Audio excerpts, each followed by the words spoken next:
Hey guys, okay, so this is the final series of my four-part series of Lost Explanation and Answers. So, okay, let's get right into it. The smoke monster. How did it come to be? So people said, did Ben control the smoke monster? Is that why he got along so well with the man in black and the smoke monster? I don't think he controlled it, but he did summon the smoke monster. Because remember when Whitmore's army people came on the island, they killed Alex, and as soon as that happened, Ben went to this, he went to some underground tunnel thingamajiggy, and the smoke monster came, and Ben asked the smoke monster for a favor to kill off all these army men. And so the smoke monster, that's what he did. He killed off all the army men, with the promise that Ben would return the favor, which he did, because the smoke monster, the man in black, later asked Ben to kill Jacob. And so yeah, that's the whole thing between the smoke monster and Ben, in my opinion. I could be wrong. So yeah. So I think like the ultimate, when he summoned the smoke monster to kill off like all those army men, he became like, a servant of Jacob to being a servant of evil. But then again, I think Jacob is evil, and the reason why I feel that way is because we know early on, we know from that episode with Richard, where we learned about Richard's past, that Jacob asked Richard to be his kind of like servant or messenger and to carry out his duties, and one of them was to kill off the Dharma people. Richard advised Ben to kill them all off because they were doing bad things to the island. Granted, it is Jacob's job to be the protector of the island, and the whole reason why the Dharma Initiative people were there is to tap into this electrical energy, and maybe Jacob was afraid that they would tap into that golden light, which should be, which should remain pure and not like messed with by other people. And so, as an instinct, Jacob wanted to protect the island, and he told Richard, "Hey, tell your friend Ben to kill off all these people and to kill off the Dharma Initiative so they can stop doing what they're doing." And so, inherently, Jacob was the one that caused that mass Dharma Initiative massacre. So, is he really white? Could they both be black? Or could we empathize with the smoke monster? Or I don't know. Just something to think about. Food for thought. Let's see.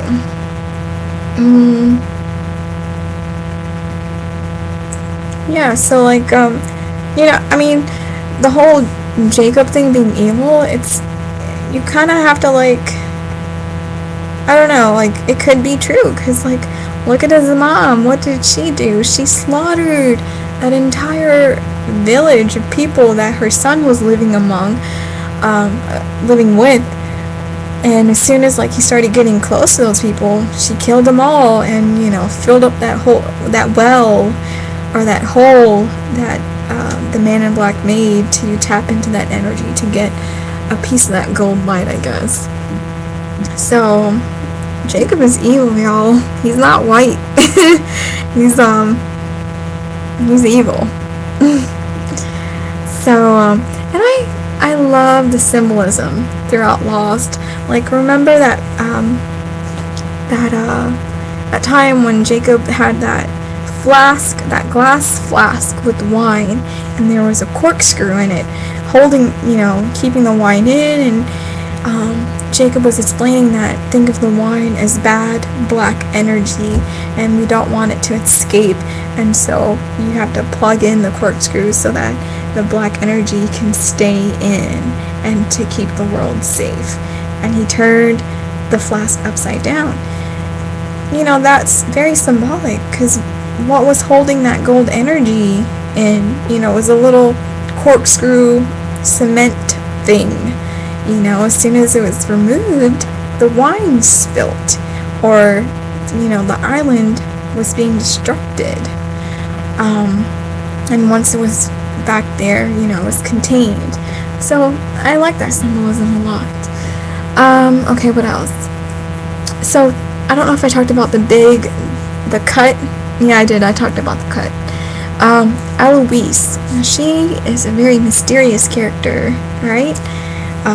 Because we did see the survivors in that church, in which we saw in the finale earlier on in the series. I think it was when they all congregated. Once they all left the island. When I say all, I mean Saeed, Kate, Jack, all of them. When they left the island, Locke went after them to bring them back. He ends up dying because of Ben, and so Ben made everyone go to this church where Eloise stayed, and she took them into this room where there's like the swinging pendulum that keeps track of the actual location of the island. And she was the one that helped them decide which airline they need to get on, which flight they need to be on in order for the plane to crash so they can go back on the island. So they were at that church at one point prior to the finale. And so Eloise, like in the finale, when she told Desmond to stop what he's doing, she didn't want them to move on. She didn't want the survivors to move on.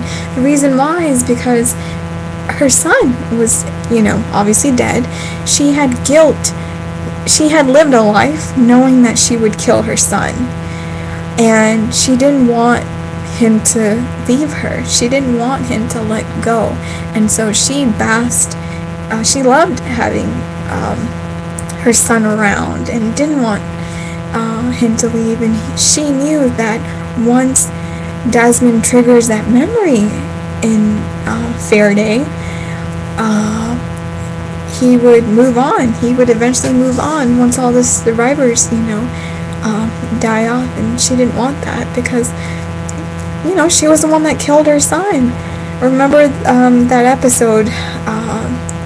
Faraday was looking for that woman and she killed him, and then she was like, "Who are you?" And then Faraday was like, "I'm your son."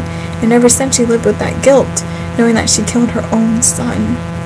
And then that's why in that, I don't know. Anyways, I don't even want to explain it. But Eloise, she's an interesting character, right? Alright, last thing, I don't want to make another episode, another 5-part series. No matter what the ending is, or how many unsolved questions there may, remain, I think what matters the most is the journey itself. That's the most important thing. Don't get bogged down with all these details that, hey, they didn't explain this or that. I think, take it for what it is. It's a beautiful story. What they told us are the important things that, bring the story together. I don't think it's really important to know, I don't know. I can't even think of any random questions, but I've read people asking really random, minute details. It doesn't make sense. Like someone asked, why is that, the Egyptian foot thingy, who built it? Why was it there? Why does it matter? Like, will it really, have an effect on the story? I don't think so. I think they did a great job ending the story. So, what Lost has taught us is, don't go in life, worried about the detail. Bask in the journey, because that is the destination. The journey is the destination. And I will leave it at that. If you guys have any more questions, once I accumulate a lot of questions, I'll make another video. So shoot me some more questions and I will give you guys my theory, I guess. Alright, so it is 5 o'clock, y'all. I am out of here. I am done. Okay, bye.